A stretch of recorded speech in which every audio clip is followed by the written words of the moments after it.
नमस्कार मित्रांनो, कणकवली येथील आशियामधील हे दत्त मंदिर आहे। या दत्त मंदिरामध्ये तुम्ही कणकवलीचे रहिवासी असाल तर नक्कीच आले असाल, परंतु या मंदिराचं एक वैशिष्ट्य तुम्हाला सांगून ठेवतो।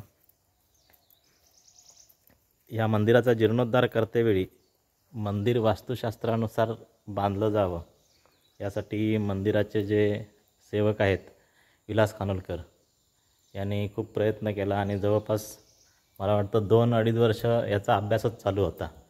आमचे एक आर्किटेक्चर मित्र श्रीकृष्ण परब कोल्हापूरमधले एक कुलकर्णी म्हणून व्यक्ती होते।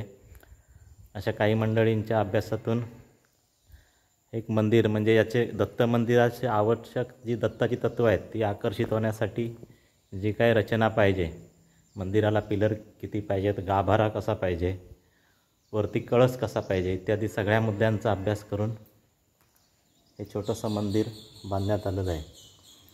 आणि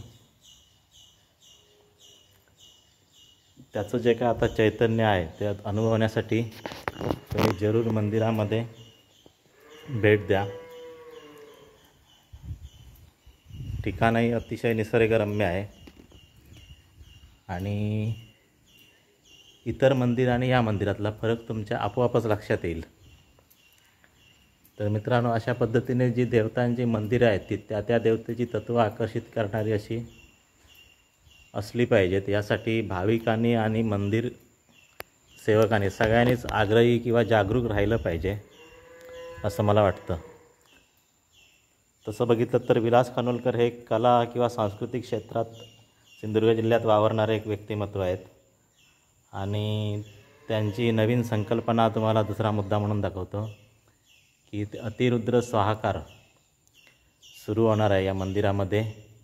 त्याची तारीख साधारण 25 जानेवारी 2026 ते 2 फेब्रुवारी 2026 या दरम्यान